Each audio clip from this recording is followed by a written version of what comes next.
The best luck this All right, weekend. thank you, guys.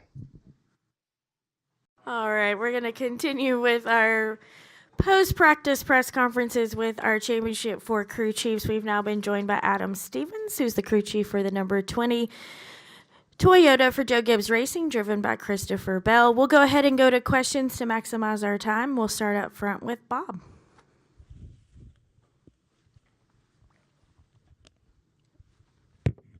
Bob Hawkers, Fox Sports. Obviously, you weren't very good. At least what we saw on the charts. Is that, do you feel like you're behind, or do you read something different than what we see? No, I think that's fair to say. That we just didn't unload as good as we hoped or thought that we would. And the speed chart showed it. I think that assessment of the speed on the charts was close to how we felt our car was. But they're not handing out any trophies today, so we feel like we could definitely identify our issues and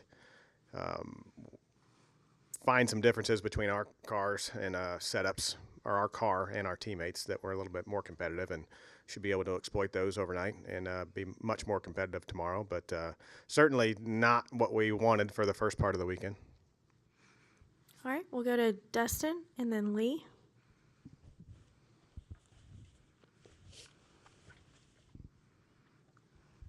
Dustin Long, NBC Sports.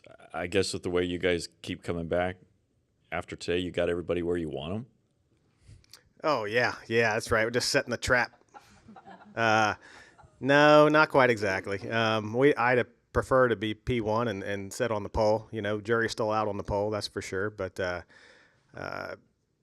you want to unload as good as you can, but it is not uncommon for us or anyone to not unload as good as you need to be. It just takes a small error in judgment or fundamental flaw in your thought process to get off as far as we were off. And you know, we made one change that was definitely better, and made one change that was definitely worse, and one change that didn't really move the needle. So wish we could have covered a little bit more ground, but I think we covered enough to be able to help ourselves for tomorrow. And with having won at New Hampshire, I think with the being the tire here also, and I think a lot of people looked at that as something that to kind of fall back on. Is there much that falls back on? Is it helping from that New Hampshire to here, or? Well, it's not helping right now, I could tell you that. But I mean, certainly we leaned heavily on our New Hampshire and Richmond notes and Gateway 2 on this tire, and Phoenix 1, and we just didn't push the right buttons, or we pushed the wrong combination of buttons, or pushed them too hard, or not hard enough. You know, one of those things. So it's just part of the process. You know, with this schedule, we felt like we could, you know, try to optimize the way that we were going to unload, and we just didn't hit it quite right. So, you know, we're not worried about it. I don't think you should be either. But we got the whole rest of the weekend to figure it out, and I got all the confidence in my guys and our tools, and certainly Bell. He doesn't have to be perfect. That's the good thing. We just got to get it close. All right, Lee, go ahead. The observation throughout the week has basically just been how laid back Logano is, because he's been there before, right? You have been there and won 2 championships. You understand, you know, how everything just ramps up. And I'm wondering, does that help you, even though Christopher has not been to the Final Four? Does that help you just be able to know how to get the most out of him, to have him prepared, have him calm, just, you know, ready for attack on Sunday? I think there's probably some truth to that, but you have to understand too, he's been through this process in this Final Four style playoff system in the Xfinity cars and the Truck Series. So it's very much the same. You know, the lights are a little brighter and there's a lot more people and a few more obligations the further up the food chain you get, but it's the same type of deal. And very similar from whatever the routine is in the truck on a weekly basis to the Championship 4, and same thing Xfinity, you know, to the Championship 4. So it's just an order of magnitude higher in each series probably, and he's certainly been through it, and he knows how to roll with the punches as far as that goes, and it's been going smoothly for my seat this week. But I haven't been with him every second of the day too. He's had a lot of obligations that weren't required of me. And it's been 10 years since he won that first USAC Midget Championship, and to see how Toyota has just kind of helped develop somebody that was, had tremendous talent, but was, clearly raw, to bring them to this level.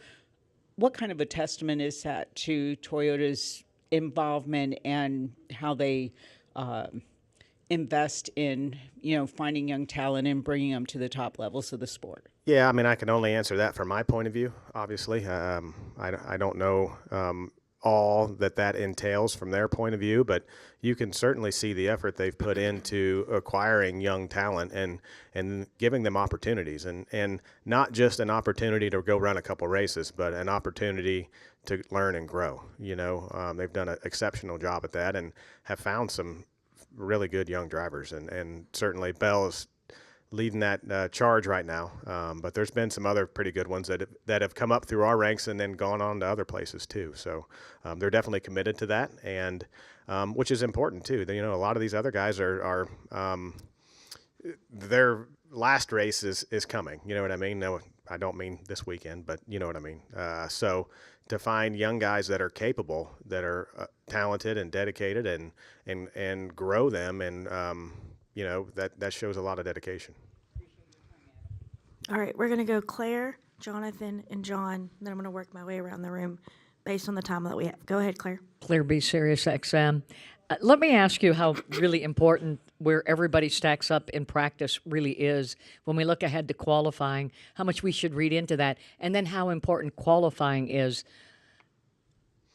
Yeah, I'm not going to tell you it's not important, because it is, and everybody did their jobs to the best of their abilities, and to come here and be as quick as they could be off the truck, and all three of them hit it better than we did. So I'm not going to understate that, but at the end of the day, I'd be surprised if the rank ordering from practice is the rank ordering of our finish and qualifying. So we just got to see how those chips fall, and we haven't really been tested yet, so we'll see how that goes. But qualifying, I don't think all the cars made a mock run. I know we didn't. The track conditions just aren't similar to what we're going to see tomorrow. And the track was so crowded too, the chances that you were going to get a good piece of real estate were probably pretty slim. There's a little bit of lap time probably layered in there, but most guys were quicker in race trim than the guys that made mock runs late. So, but it might help them figure their balance out too. So there's a lot of questions yet to be answered, and can't wait to see what tomorrow brings. All right, Jonathan, and then John. Go ahead. Jonathan Vail, the racing experts. As a crew chief, you've made more Cup Championship fours than any other crew chief. Just what has it been like preparing for this championship for Christopher Bell's first, compared to the first one that you and Kyle made back in 2015? Mm-hmm. Well, gosh, they're all a little bit different. I don't think we have time to go through all of them, but specifically in the past, with the, I think it was maybe 5 in a row that KB and I were part of, they were different because we'd done a fair amount of winning pretty early in the season and scored a lot of points. And some point in time, bonus points started. I don't even know what year that was, maybe 17. And it was different because, once the playoffs started, you kind of knew what you had to do, and it was about not making mistakes and just executing. It wasn't about going all out and trying to win. And at some point in time this year, after the first round, we had not much drama and good finishes, and kind of, I won't say breeze through, but performed exactly how we were attempting to perform. And then the second round, we had some drama and had to have that walk-off win. And the same thing happened in the third round. And I told Bell before the playoffs started that most years you have that one kind of skin of your teeth moment where you get through one round just by a couple points. And for us, it's been in the past with good finishes. It hasn't been with, oh my goodness, we have to win today. And we had 2 of those moments this year. So that was unusual. And that's a totally different feeling coming in here too.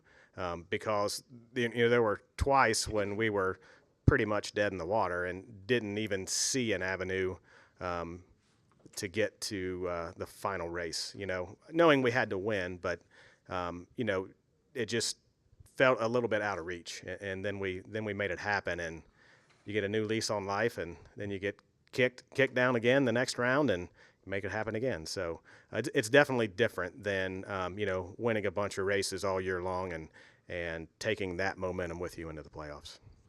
All right, we're going to go John, and then I'll have to wrap with Justin in the corner. Go ahead, John. JohnNewbyHeavy.com. I talked to Christopher earlier this week, and he said that he gets really hard on himself, gets super deflated, but you have a never quit attitude that permeates the entire team and obviously leads to moments like at Martinsville. Can you provide some more insight into that relationship and I guess your role that you've earned as the motivator? Oh, boy. Yeah, I don't know. I've never really considered myself that. Every driver I've worked with has been a little bit different. A lot of similarities, certainly behind the wheel and mental approach, but a little bit different in the off time for sure. And myself, I don't ever feel like I put a car in the truck that's not capable of winning. I know that we have some tracks that are stronger for us as a company and as a manufacturer, and some that are weaker, but that's never been an excuse to feel like you're not doing your job capable enough to win. And when I look around the shop and see the 450 or 500 employees working their guts out every day and bringing their best to the table, it motivates you to bring your best to the table. And hopefully they see my light on in my office late at night when they're leaving, and that motivates them to do a good job. And it's certainly been that way, and that's the way Coach expects it. And I think it kind of feeds on itself and breeds on itself. Christopher, for that example that you described him and that he described himself, I'm taking that as, but that might be true for a very short moment in time during the week, but once we put the last week behind us and he sets his sights on the next weekend, he doesn't look back much. So I think he's a little bit stronger than maybe he gives himself credit for in that regard.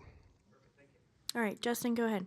Justin Schuler, Kicking the Tires. Going back to some of the earlier questions with the struggle in the practice session, obviously, do you feel that with this being a weekend where you have that practice session compared to where you probably would have found this out during the race, so do you feel like this is a lifesaver moment for you guys as a team and gives you that chance to fix it? Or well, we would have had a 20-minute session at all the tracks except for the super speedways this year, and 20 minutes would have been long enough to figure out how far off we were for sure, but we wouldn't have had all the tools at our disposal to adjust. We haven't even had real tech yet. We have real tech tomorrow, so we can change shocks, springs, ride heights, whatever we want to change and present it for tech tomorrow. Where on a normal weekend, we'd have already been through tech, and the list of things we could change would be pretty small. So I know we've unloaded further off than what we feel like we are now and been able to make a pretty good day out of it. So have high hopes in our abilities here.